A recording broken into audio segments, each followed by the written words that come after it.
Good afternoon, ladies and gentlemen. As of today, I am a month and a half sober, or about a month and a half sober. I stopped drinking on the 13th of last month, and now it's like the 23rd or 24th, so it's like a month and 11 days. Anyways, close enough to a month and a half. Life is so different. I'm just kidding. It's like pretty much the same, except I don't have hangovers every day, and I feel like my body's maybe a little bit healthier. I don't have anxiety every day, but I do have a depression that I cannot escape from, which is like, there's like pros and cons of not drinking. I think there's more pros than cons. I think I'm getting better sleep than I used to get. I think that it's harder to fall asleep because I got so used to alcohol putting me to sleep. I've talked about that like several times though. Anyways, this is the longest I've gone without drinking since I started drinking when I was like 18 years old. Also, I'm putting on a hat because my hair is a mess. I'm getting a haircut later today. Also, I'm gonna put on a shirt because it's kind of weird if I was just shirtless the whole time. Anyways, while I talk to you, I figured I'd meal prep my lunch for the week, which is 99% lean ground turkey. I cook it up, put it into a pan, and then that feeds me lunch for a full week. I eat this turkey, I mix it with some frozen vegetables, I unfreeze them, I thaw them out. I mix them with vegetables or rice or like potatoes or something like that as a carb. And let me just tell you, it's lovely. It's a lovely thing to do. If you are looking for some meal prep advice, then there you have it. I got a big pan that I cook it in, okay? My 3 seasonings are Creole. I use this shit on pretty much everything every time I cook. And then we do some garlic. Mix it up pretty good. Then we're gonna set a big old lid on top of that bad boy, and we're going to wait probably until about 3:20, and then that turkey will be done. So back to the no drinking thing. I got blood work done almost a year ago now, and my results came back that I was deficient in a lot of things, and I just was feeling unhealthy, which is why I got the blood work done in the first place. And turns out I wasn't just feeling unhealthy, I was unhealthy. And when you drink alcohol every single night, which is what I was doing, it burns up all the nutrients that your body is trying to absorb. So if I'm eating fruits and vegetables and healthy meals and stuff like that, gets into my stomach, but all that alcohol just kind of burns things away. And I never had breaks. Like, I didn't take a night off. It wasn't like I went out on Friday and Saturday and then I didn't drink for the rest of the week. I would drink at home by myself every night. I've talked about drinking a lot in the past and my experience with it, and when I was younger and I first experienced what it was like to drink, I was like, this is great. I can be social without being super awkward, makes me more outgoing. I can fall asleep without thinking for 2 or 3 hours just laying in bed, and it was a cope, like I started drinking as a cope for not living life, basically. I would go out and do things, but the only way that I would like get myself to get out of the house would be like, all right, well, I'm gonna have a couple shots before I go to this party or before I go to this event. And at some points in my life, it was a couple of shots to loosen me up before I went into a meeting with an agency that was gonna sign me for some sort of job. I feel like I don't really need to tell you, but that's pretty bad, right? Been on there for 4 or 5 minutes now. I gotta kind of mix it up a little bit. All right, turkey is now mixed up and I can get back to talking to you. All right, so anyways, I got my blood work back initially, and I was deficient in vitamin D, vitamin B, vitamin B12, all the vitamins essentially. I was super low on testosterone, I was super low on estrogen, I was super low on LSH, FSH, which are hormones that help you to produce babies. So that kind of gave me a kick in the ass about a year ago. I called my dad and told him about my results and told him that I might be a little bit infertile right now, and he's like, what the fuck? He always has been telling me, stop drinking. He was an alcoholic when he was younger, and he didn't quit drinking until he was like 40 or something like that. As a dad looking out for me, he's always like, you gotta quit drinking before I did. I drank for so long, and I never drank like you did. I didn't drink every night, but I would go out and drink, and then I would take nights off and say, I'm not gonna drink ever again, and then I'd start drinking again. So we don't have the same habits of drinking, but he did drink a lot, and he's always been telling me, don't do it, don't do this to yourself. And when I told him about the whole fertility thing, he's like, well, you better fix that, because I want some grandkids. And it's funny because in the past I've been like, I don't know if I want kids, and that is just something that comes with what stage of your life that you're at. I think there was a point in my life when I didn't know if I really wanted kids, and now I'm like, I think that I do. Getting results back that said that I might not be able to, I was like, oh, that stinks. So like I said, that kind of kicked me in the ass a little bit, and I was like, all right, well, I gotta stop drinking, I gotta start absorbing nutrients, I gotta get my body healthy again. I got put on a few supplements like NAD.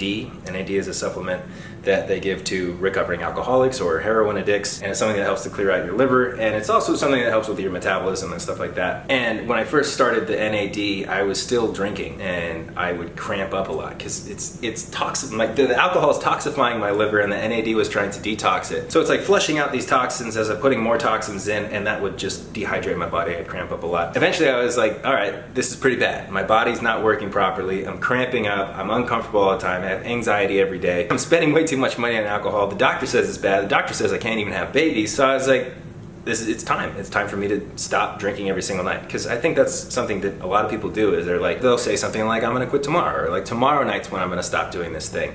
And I would do that every single night. I'd be like, all right, well, like tonight I'm gonna drink, but tomorrow I'm not gonna drink. And then that night would come and I'd be like, you know what, I'm gonna have a couple drinks and I'll stop tomorrow. But the doctor telling me that I had all these problems was the kick in the ass that I needed for me to be like, all right, today's the day. And I did that for almost a full month. And then I went to a Halloween party or some shit like that, and I drank, and I got right back on the cycle of drinking every single night. So not drinking for almost a month was not nearly enough for me to like get over this hump of drinking, and I fell right back into it for almost a full year. I'm proud of myself for getting this far, and the end goal is to not drink unless it's a very, very special occasion. And I know that's difficult, you know, to have an addictive personality and say like, I'm just gonna drink on special occasions. It could throw me right back into the cycle. And that's why I'm not doing it yet. And I might never do it, you know, but I don't know, I'm not ready to like not be able to do something that other people can do. And I think that's something that is hard for me to come to terms with. That hurts my feelings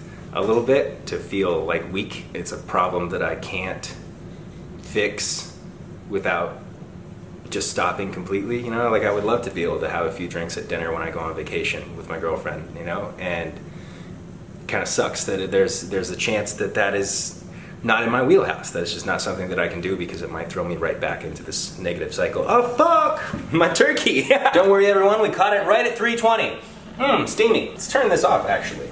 It's done. The turkey is done, folks. Something you're gonna want if you're meal prepping is containers to put the meals that you're prepping. So after I cook it in this pan, I gotta move it into this. And I haven't eaten lunch yet, so I should probably have some of this now. But I might wait to see if Jack wants to go get lunch with me instead. All right, I'm gonna try and wrap this up kind of concisely. So I got blood work done. I wasn't looking so good, so I stopped drinking for about a month, and then I fell right back into the cycle of drinking after one night out. And then it's been almost a full year since that. I started having a bunch of other health problems. I have runner's knee, which is chondromalacia. It's like I have no cartilage in between my kneecap and my patella.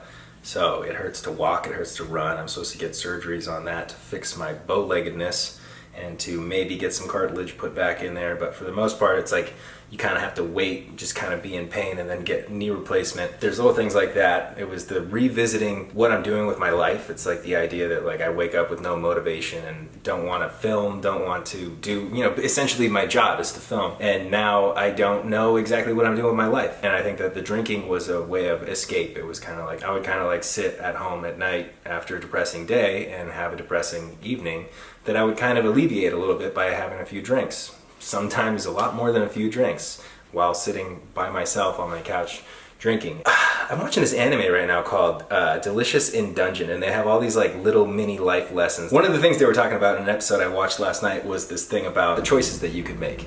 You can do something that you don't really want to do because you know it's good for you, or you could not do the thing you don't want to do. And all those things that you don't do that are good for you are going to eventually build up and become a huge problem. They're going to stop you from achieving your dreams or your goals or whatever it is. So sometimes you have to do things that you don't want to do. And for me, that was to stop drinking. Because if I didn't stop drinking, I was going to start having a lot more issues with my body. It has resolved so many things for me, and it's also given me more time to think. On one hand, that's a negative thing, and on the other hand, it's a positive thing. Thinking more allows me to think more about like what I want to do and put more effort into the things that I think that I should be putting effort into. The bad side of thinking more is that, you know, I do lay in bed for a while every night and just kind of think negatively. I'll latch on to like a negative thought and then I'll just like hold on to it. It's kind of like holding a grudge, but like against yourself. But I'm here and I'm filming a YouTube video because I'm like, you know, this is what I love doing and I want to do it again. So I'm doing it. I'm making music still. I have a new song coming out. It might be out by the time this video is out, but it's called Inside Out, and there's a music video and a song. There's a lot of like thoughts of hopelessness throughout my day. Like, I don't get me wrong, like quitting drinking for a month and a half didn't like magically make me the happiest person alive. In fact, I might be less happy now than I was 2 months ago. But I do think that it's one of those it gets worse before it gets better type things, you know, where it's like I'm doing what I need to do and I know that I'm doing what I need to do. So eventually it'll all work out, it'll all get better. But I think we're gonna end this here. And if there's anything I'd like you to take away from this video, it's just that if you have something that you know you need to stop doing or something that you need to start doing, don't wait until tomorrow. fucking do it now. And you wake up tomorrow and you're like, I will do it tomorrow. And you never fucking do it. So sometimes you just gotta do it. Nike, greatest slogan in the world. Just do it. All right, let's roll it to the credits, shall we? If I was inside out, you'd see my smile turning upside down. I'm so sick of trying. Oh baby, that's some good turkey.